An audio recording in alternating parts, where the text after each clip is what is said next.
पाहिजे। पुढे जा, तुम आगे बढ़ो, हम तुम्हारे साथ हैं। बिस्मिल्लाहिर्रहमानिर्रहीम। आज हम सब एक मकसद के तौर पर यहाँ पर आए हैं। हमारा मकसद है कि लोगों की आंख खोलना। लोग आज राजनीति के जो मुद्दे चल रहे हैं, आप सब देख रहे हैं किस तरह से जातिवाद किया जा रहा है। ओबीसी के साथ, मुस्लिम के साथ, एससी के साथ, हर किसी के साथ अलग अलग नेता एक भड़काऊ भाषण मुस्लिम समाज के विरुद्ध में, जैसा कि भड़काऊ भाषण किया नीतीश राणे ने, रामगिरी महाराज ने, हमारे नबी मोहम्मद सल्लल्लाहु अलैहि वसल्लम के शान में गुस्ताखी की है। इसके लिए बड़े बड़े मोर्चे हुए, बड़े बड़े धरने हुए, लेकिन अभी तक न रामगिरी को न नीतीश राणे को अरेस्ट किया गया है। इसलिए हमने फिर से इस मोर्चे के अंदर ये मुद्दा रखा है कि इनको अरेस्ट किया जाए।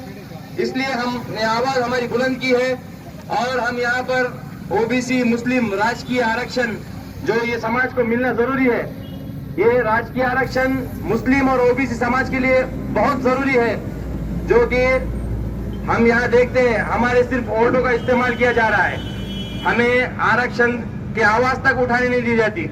आज हम इस मकसद पे यहाँ पर परमेश्वर मुंडे साहब ने इस मोर्चे का आगाज किया और हम यहाँ पर सब लोग, सब जात के लोग मिलकर आए हैं। खुशी है अल्हम्दुलिल्लाह। सब लोग, हर मजहब के लोग हैं, ओबीसी समाज भी है, एससी समाज भी है, मुस्लिम समाज भी है, हमारे मराठा समाज के लोग भी है, हर समाज का लोग आज हमारे मोर्चे के अंदर शामिल है।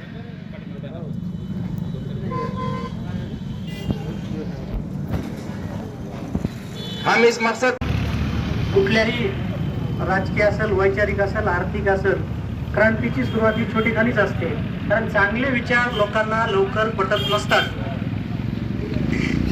आपण ज्या माजलगाव मतदारसंघातील स्थानिक बेरोजगार, ऊसतोड मजूर, कुशल अकुशल कामगार आणि मुस्लिम समाजाच्या ज्या भावना दुखावल्या गेल्या आहेत, नितेश राणे आणि रामगिरी यांच्यावर गुन्हा दाखल झाला पाहिजे आणि त्यांना अटक झाली पाहिजे। कारण कुठल्याही धर्म दुसऱ्या धर्माला किंवा दुसऱ्या धर्माच्या श्रद्धास्थानाला शिव्या देण्याचा अधिकार किंवा त्या धर्मामध्ये नाहीये। हे फक्त राजकीय कुठंतरी वातावरण दूषित करून धर्मात भांडण लावून हा हिंदू मुस्लिम करण्याचा एक मोठा कट काही पक्षांनी रचलेला आहे। पण तो मुस्लिम समाजाने चांगल्या पद्धतीने हाताळला की मुस्लिम समाज अशा मूर्खांच्या नादी लागून रस्त्यावर आला नाही किंवा त्यांनी कुठलीही चुकीचं पाऊल उचललं नाही। आपल्या माजलगाव मतदारसंघातील जी MIDCचा विषय आहे, बेरोजगारांचा विषय आहे, इथं आपली जी संघटनेच्या वतीनं मागणी आहे, प्रत्येक तालुक्यामध्ये जी जमीन पडीक आहे अशी जमीन सरकारनं आवंटित केली पाहिजे आणि आवंटित करून त्याच्यावर मोठे उद्योग आणले पाहिजेत आणि मग इथल्या स्थानिक उद्योजक असतील, बेरोजगार असतील, यांना तिथं रोजगार दिला पाहिजे। आपल्या मतदारसंघामध्ये कुठल्याही आरोग्याची व्यवस्था नाही, शिक्षण नाही, रस्ते नाही, कुठल्याही शेतीमालाला योग्य भाव नाही, त्याच्यासाठी इथला कुठलाही विरोधक किंवा सत्ताधारी पक्ष भांडत नाही।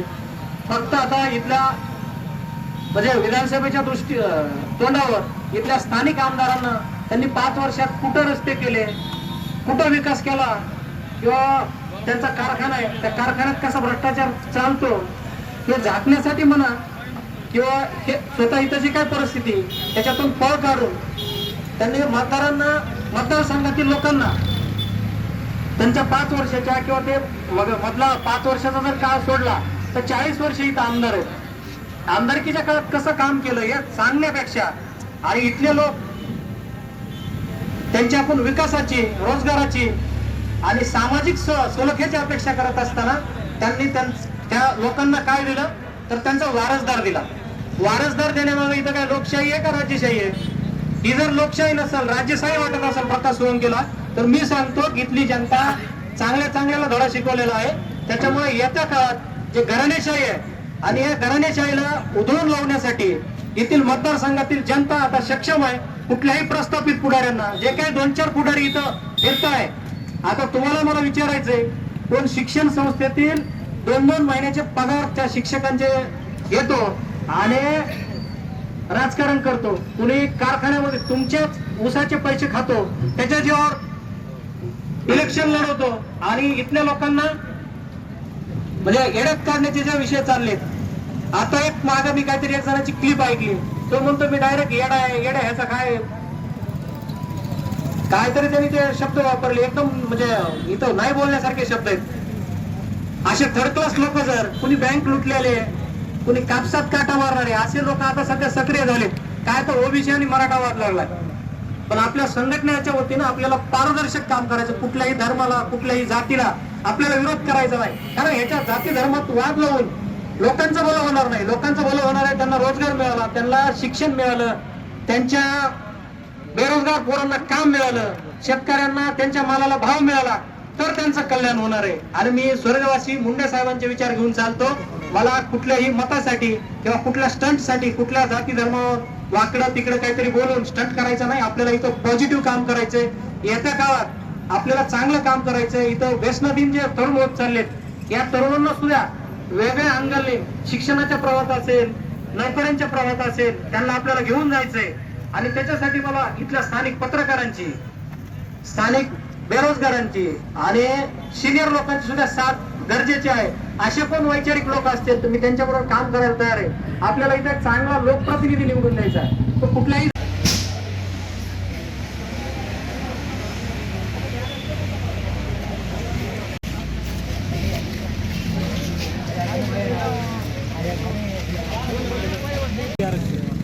या मतदारसंघामध्ये कुठलाही मोठा उद्योग नाही. उद्योग आणला तरी ते विस्फोट उद्योग आहे. इथे इंजिनियर असतील, अकुशल कामगार असतील, यांना रोजगार मिळेल. त्या राजकीयदृष्ट्या उदासीन असणारे लोकप्रतिनिधी हे याच्याकडं उदासीनतेनेच बघतात. हे फक्त जे येणारे वरून जे काही विकासाचे प्रकल्प आहेत त्याच्यात टक्केवारी लढण्यातच मजबूर आहे. आणि इथल्या उद्योगाची काय अवस्था आहे? उद्योग कुठलाही मोठा उद्योग नाही असा की 200-400 लोक तिथं काम करत असतात. असा एकही उद्योग आहे. MIDCची काय अवस्था आहे? MIDC नावाला MIDC आहे. इथले राजकीय पुढारी असतील, सत्ताधारी पक्षाचे असतील, विरोधी पक्षाचे, काय करतात लोकप्रतिनिधी? नाही, हा विषयच कोणी घेतला नाही आता. हा MIDC झाली पाहिजे तर इथल्या बेरोजगारांना न्याय मिळाला पाहिजे. हा विषय इथल्या ना आमदारांनी घेतला ना विरोधकांनी घेतला. कारण विरोधकांनाही मतदारसंघात विकास काय असतो, मुद्दे काय असतो हेच माहीत नाही. ते फक्त कुठून तरी एखाद्या आमदाराचं पोरगं आहे, कुठल्या तरी जिल्हा परिषद सदस्याचं पोरगं आहे, भ्रष्टाचारातून पैसा उभा केलेला आहे, कोणी शिक्षण संस्था लुटल्या, कोणी कारखाने लुटले, त्या पैशातून फक्त बॅनरबाजी करणे, पेपरला बातम्या देणे, थोडंसं रूपकगिरी करणे. अरे विकासाचे मुद्दे काय असतील, सर्व जाती धर्माला घेऊन जायचं काय विषय असतो, हे त्यांच्याकडे कुठलाही विजन नाही. निष्क्रिय आणि भ्रष्ट आणि व्यसनाधीन, स्वतः तेच व्यसनाधीन आहे. ते स्थानिक आमदार असतील ते पण व्यसनाधीन आहेत. मुस्लिम समाजाच्या संदर्भात हमारे पैगंबर मोहम्मद सल्लल्लाहु अलैहि वसल्लम की शान में गुस्ताखी की, तो ये जो मुसलमान कौम के ऊपर एक बहुत बड़ा अत्याचार है कि इनको अरेस्ट नहीं किया जा रहा है. हमारे नबी के जो मोहब्बत है कौम के अंदर हमारे, ये सबसे ज़्यादा बढ़ के बताएंगे. जब हमको हमारे जान की परवाह तक नहीं करनी चाहिए उनकी जब शान में गुस्ताखी हो, लेकिन आज मुसलमान खामोश है. मुसलमान संविधान के लिए खामोश, संविधान पे चलना चाहता है मुसलमान, कॉन्स्टिट्यूशन पे चलना चाहता है. इसलिए मुसलमान एक एहतजाज कर रहा है, एक मोर्चा कर रहा है. हमारी मांग ये है कि रामगिरी और नीतीश राणे ये दोनों के ऊपर कड़ी से कड़ी कार्रवाई करके इन्हें अरेस्ट किया जाए. वो जो है तो हमारे हिंदू और मुसलमान भाइयों में लड़ाई करवा दी.